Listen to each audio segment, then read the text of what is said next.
siapa yang saya juga siap mubahala ini. Saya mubahala kalau mencium paus itu ada kebenaran. Saya siapa punya pemahaman itu saya siap mubahala. Saya siap masuk neraka kalau itu dibenarkan. Ada dua kemungkinan kedatangan paus, ada dua. Apakah karena memang pemahamannya begitu, atau ya menjilat untuk mencari sesuap nasi. Jadi ada dua. Iya. Dan mungkin bisa dibenarkan. Nah, padahal di dalam ajaran Islam itu ada syariatnya tentang bagaimana non Islam. Kenapa dilarang? Kalau dilarang nanti terkesan secara psikologi pembenaran. Ada benarnya agama, akhirnya nanti bisa merusak ini. Orang-orang Islam kalau melihat tokohnya cium tangan lah apalah berarti bagus. Nah, syukur-syukur tidak ada fatwa bahwa boleh saja toleransi wilayah keagamaan. Lama-lama juga kita ini kalau hari Natal ada apa-apalah kita ucapan atau pergi bertamu atau tidak apa-apa gabung-gabung di situ. Perayaan Natal kita duduk belakang tidak apa-apa lah. Kenapa? Itu juga di atas. Itu efeknya. Nah, contoh Umar diundang di Palestina karena dia mau dijebak, pintunya pendek supaya Umar terkesan tunduk. Biar dia akan tunduk. Umar tidak mau mungkin tunduk, dia balik pantatnya. Dia hormati pantatnya, dikasih lihat. Jadi Umar saja yang memberikan kesan bahwa tapi tetap saling menghargai itu ya, tapi wilayah ibadah tidak boleh. Bahkan Buya Hamka pernah diskeneriokan oleh zaman Soeharto itu menghadiri semacam ada nilai, dia mundur sebagai majelis ulama. Itulah orang-orang ulama dulu, prinsip-prinsip. Opsi TV terus menebar kebaikan. Jangan lupa di like, comment, dan subscribe.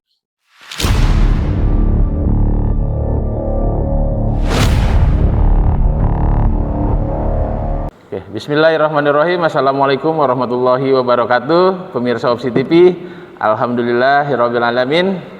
Hari ini kita masih di Makassar dalam rangka Mukernas Arimatea.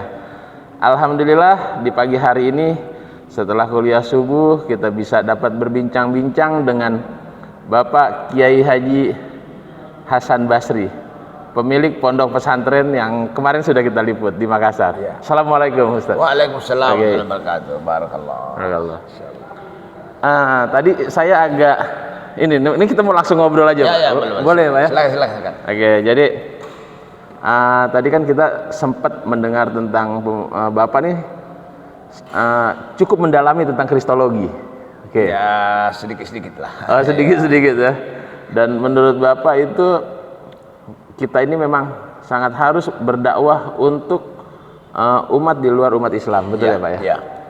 Seperti itu. Jadi bukan hanya orang Islam, tapi yang lebih urgentnya dakwah kita itu untuk umat non Islam, seperti itu Pak. Kenapa harus seperti itu? Nah, kita ngomong yang santai dulu nih Pak.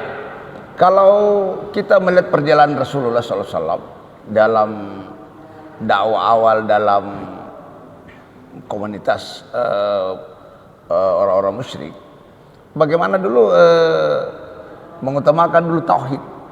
Bagaimana ini kafir Quraisy itu bisa mengenal Allah Subhanahu wa taala. Nah, nanti di Madinah baru bicara peradaban, bicara muamalah, sholat, hubungan sosial. Karena kalau bicara sosial belum sepakat dengan Allah itu adalah Tuhan yang kuasa, masih dipercaya tentang Lata dan Uzza, saya kira tidak tepat. Dan memang dakwah itu di situ dikatakan ila sabil, ajalah ke dalam Tuhanmu. Kalau yang sudah sepakat dengan Tuhan Allah macam sesama muslim, itu sebenarnya bahasa balik. Ayo sholat, kan sudah sepakat. Iya, ajak sholat. Ya, jadi dakwah itu targetnya bagaimana meyakini Allah yang satu dan meninggalkan Tuhan-Tuhan mereka. Jangan dibalik. Ya, kita sekarang karena sibuk dakwah sesama muslim, akhirnya ya terjadi hal-hal kadang bentura masalah fikih. Iya, sekira begitu. Nah, begitu ya, pemirsa Opsi TV ya. Jadi memang benar banget kita lebih banyak ngobrolnya itu atau berdakwahnya kita kasih unjuk Islam itu rahmatan lil alamin, Iya. biar orang-orang yang nggak ngerti Islam itu tahu gitu ya Pak Yai ya. Betul. Oke, nah Pak Yai, ini masalah Islam nih sekarang Pak Yai. Iya. Saya ini agak-agak stres ngelihat acara kemarin Pak Yai tentang paus yang datang ke Indonesia. Iya. Nah, menurut Pak Yai, ini izin mohon maaf Pak Yai, saya pengen pendapat Pak Yai nih. Apakah toleransi itu seperti itu Pak Yai? Pertama dulu kita lihat yang berbicara siapa. Kedua, oleh sebab itu ajaran Quran itu kan lahir dari Mekah, Madinah. Jadi kalau belajar Quran, hadis, agama, ya larilah sekitar dari negara-negara Timur Tengah. Oke. Jangan belajar agama negara-negara kafir. Itu berefek itu. Sangat berefek ya Pak ya? Saya berefek. Kalau saya teknologi, oke. Karena sekarang dia yang kendalikan nih. IT, otomotif, dan lain sebagainya. Itu pun juga nanti 2 abad terakhir. Kalau dulu masih Muslim. Sekiranya masih Muslim ya, sekira Al-Jabar apa semua Ibu Sina kan dari Timur Tengah. Nah, belajar agama di negara-negara apakah Amerika, Eropa, segala macam. Itu banyak juga pengajar agama di situ bukan Muslim. Oke. Iya, guru tafsir mungkin ateis, guru hadis mungkin Nasrani, karena ya di situ kan hanya transfer ilmu, Ya. bukan keyakinan. Nah, efeknya belajar di situ kembali ke negara masing-masing, lama-lama punya pemahaman agama sama, itu kan berefek. Iya, iya. Nah, negara-negara yang pemimpinnya tidak didominan oleh orang-orang yang mendalami nilai moralitas, itu pasti mencari kawannya. Ya, nanti mengherankan juga di Indonesia ini. Kok yang mengendalikan wilayah-wilayah keagamaan, alumni-alumni justru bukan dari Timur Tengah. Padahal begitu banyak cerdik pandai kita dari Madinah, dari Mekah, dari Mesir, dari Yaman. Tapi kadang yang dipakai bukan mereka. Iya, betul. Ya baik di perguruan tinggi. Nah itu masalahnya. Akhirnya ada 2 kemungkinan kedatangan paus. Ada 2. Apakah karena memang pemahamannya begitu, atau ya menjilat untuk mencari sesuap nasi. Jadi ada 2. Oh iya. Dan mungkin bisa dibenarkan. Nah, padahal di dalam ajaran Islam itu ada syariatnya tentang bagaimana non-Islam. Contoh misalnya, tetap kita harus rujukan dan bisa dicek di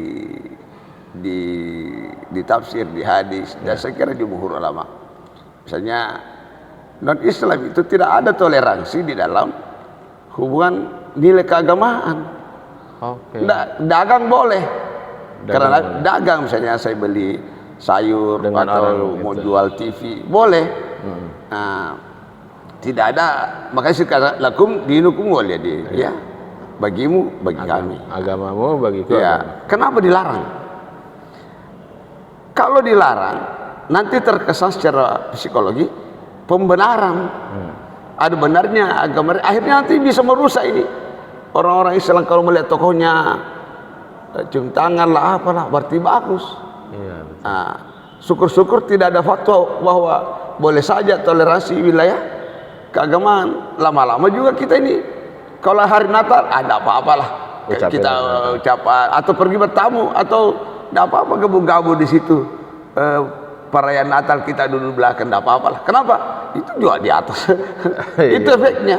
Iya. Nah, padahal kita ini mau mendakwakan bahwa agama mereka, agama Anda ini yang mengakui Trinitas itu tidak benar. Bagaimana mendakwai kalau kita memberikan angin segar bahwa Anda juga benar?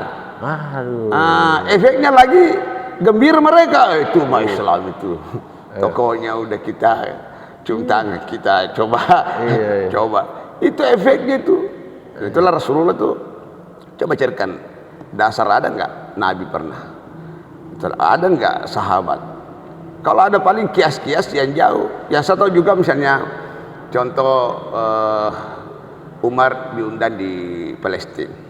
Karena dia mau dijebak, pintunya pendek supaya Umar terkesan tunduk. Oh, biar dia akan nunduk. Umar tidak mau mungkin tunduk, dia balik pantatnya, dia hormati, pantatnya dikasih lihat. Jadi Umar saja yang berikan kesan bahwa, tapi tetap saling menghargai itu, ya. Tapi wilayah ibadah tidak boleh. Bahkan Buya Hamka pernah diskeneriokan oleh zaman Soeharto itu menghadiri semacam ada nilai. Dia mundur sebagai majelis ulama. Itulah orang-orang ulama dulu, prinsip-prinsip. Kalau ada yang mundur, ada juga ulama kami dari Makassar itu namanya Liapi, ketika membenarkan Porkas zaman itu, dia juga mundur. Jadi bukan harus ikut. Iya, yang balik kan dari alumni SD. Kami juga dari alumni SD, tapi itu person. Sikapnya misalnya Dekapos itu person. Personal, tidak mewakili salah satu hita dari perguruan tinggi kami. Alumni itu murni itu. Kalau misalnya ada macam-macam, misalnya terkesan radikal yang kebablasan, itu personal ya. Saya jelaskan ini supaya jangan keimbas bahwa kami sepaham dengan boleh mencium pos. Apalagi kondisi sekarang. Kondisi sekarang di mana dibombardir Palestina, yang mana negara-negara Muhammad saja sekali bukan kerja negara, tapi kan mayoritas Nasrani juga di Amerika sama Inggris. Ya. Jadi kalau kita pikir ini kafir harbi, itu, iya kan? Iya. Ya, ibarat saya diajak mau ketemu enggak, mungkin saya ngomong enggak. Saya mau ketemu Anda, tapi bukan dalam rangka misah. Tapi tolong dulu itu Inggris suruh hentikan menyerang saudara kami. Karena bagaimana pedih hatinya mereka, di mana negaranya dia bombardir, kita bermesraan di sini. Dalam Al-Quran juga dijelaskan. A'udzubillahi minasyaitonir rajim. Bismillahirrahmanirrahim. Surah Al-Maidah ayat 22. La tajidu qauman yu'minuna billahi wal yawmil akhir yuwadduna man haddallaha wa rasulahu walakan abahu. Kau tidak akan pernah melihat orang yang mencintai, yang meyakini Allah, berkasih sayang dengan orang. Dan kau tidak akan pernah, sekalipun abahu wa banahu wa akhwan, sekalipun siapa. Jadi itu. Nah, di Al-Imran juga layak 28 dikatakan la yatakhazil mu'minul kafir awliya min dunil mu'min. Kenapa dilarang menjadi bos? Karena ada hawanya nanti. Jadi kalau bos kita kafir, ada ruhnya. Min dunil mu'minin, meninggalkan orang. Jadi biar ekonomi lemah, sederhana, kelonton tapi beriman, jauh lebih baik. Coba lihat misalnya di mal-mal besar itu, sudah saya dengar banyak umat Islam sudah tidak salat Jumat. Ya kan? Pengaruh itu. Bahkan bonus-bonus diskotik, minum-minum. Jangan di situ. Tapi karena kita krisis iman juga, kita cari kerja kadang pahala untungnya, bukan berkahnya. Nah, jadi sekira ini juga perlu diluruskan, sehingga setahu saya ya sebaiknya jangan sekolah di barat kalau agama, biar beasiswa. Nah, kita kan dipancing beasiswa murah, padahal kau nanti merusak kalau secara tidak sadar. Kau kembali akhirnya bisa diakal-akali lagi. Dalil-dalil, wah ini kan memang Nabi mengatakan akhir zaman itu tidak ada lagi haram nanti. Ada lagi haram. Dalil-dalil yang begini kalau diakali bisa menjadi bagus. Nah, itu kira-kira gambar. Saya tertarik juga Soekarno. Ketika diundang di Rusia, saya ke sana, tapi tolong kuburan Imam Bukhari itu dimunculkan, diperbaiki, dibugar, baru saya ke sana. Itu kan bagus begitu. Ada power. Bukan tapi kalau Soekarno kan kenegaraan. Tapi ini ada keagamaan bisa. Belum lagi disuruh matikan lagi tuh azan itu kan sudah. Allah Akbar. Ajang itu pakai kredit tetel loh. Iya, itu mudah-mudahan Allah mengampuni dosanya semua yang terlibat ini. Allah. Mudah-mudahan ya. Yang biasanya ajan, saya merinding loh Iya, Ustaz. Yang ajan itu, saya orang TV, saya kerja di TV Ustaz. Itu setiap ajan itu pasti kita tutup semua. Saya nggak tahu apakah ide dari dia atau ada pesanan. Ya, saya nggak tahu. Ya namanya kalau di orbit diangkat ya pasti ikuti pesanan kan. Iya. Kalau tidak kan bisa diganti. Iya. Sampai ajan dibikin waktu ajan cuman kredit titel doang dan nggak ada lagi suara ajan. Ya sekira harapan kami kepada Prabowo supaya ke depan ini kalau Allah izinkan ya. Berarti kalau mayoritas jangan menyakiti. Kita bukan berarti protes. Iman ini yang terganggu ini kalau sikap-sikap ya begini. Betul. Karena ini bukan ikhtilaf. Menjawab salahnya mereka, jangan waalaikumsalam warahmatullahi wabarakatuh, cukup dijawab dengan sepotong aja karena belum tentu Anda selamat. Iya. Nah itulah kira-kira gambaran ya, kecuali diundang misinya datang tinggalkan Tuhan kami ini, kita diskusi tentang ketuhanan, tidak ada masalah. Tuhan kami ini Tuhan bagaimana? Kita debat di situ, diskusi. Karena Nabi juga pernah debat. Bahkan Nabi karena mau dipolitisir itu seakan-akan Al-Quran itu hukum rajam adalah tidak manusiawi. Karena mungkin Nabi kalah debat atau mungkin diperhitungkan terlalu pintar manipulasi ini kalangan Nasrani ini. Bukan kalah debat. Akhirnya dia mubahalah. Karena ini ahli kitab dulu kan masih spekulatif. Beda sekarang ya. Sekarang kan sudah menganggap Yesus adalah Tuhan. Dia takut. Saya juga siap mubahalah ini. Saya mubahalah kalau mencium paus itu ada kebenaran. Siapa punya pemahaman itu saya siap mubahalah. Saya siap masuk neraka kalau itu dibenarkan. Berdasarkan dalil. Bahkan juga curang mereka itu perjanjian dulu di Madinah. Karena Nabi top leaders di situ, Yahudi dan Nasrani adalah bagian masyarakat. Diadakan perjanjian Madinah. Kalau diserang kami musyrik, maka Yahudi Nasrani membantu Nabi supaya jangan dikuasai. Dia lari kan? Disitulah Nabi mengusir mereka. Diangkat cium tangan, diusir kalau memang melakukan. Tapi saya tidak mengkritis person ya. Cuma saya setuju bahasanya Rocky Gerung itu, saya tidak kritis itu Jokowi, tapi jabatannya sebagai presiden itu kan. Betul. Kita harus saling mengkritisi. Jabatannya itu. Itu kan. Dia panutan kita. Jangan sampai terkesan umat Islam Indonesia punya pemahaman. Enggak lah. Itu kan tingkatannya tinggi banget kalau. Tapi insya Allah kan pintu taubat masih ada. Ya. Saya juga tertarik itu. Salah satu itu yang pergi ke Yahudi itu. Yang 5 orang itu ya. Dia mungkin merasa bukan kesengajaan, situasional. Akhirnya dia ngomong saya di media, minta maaf, menyesali.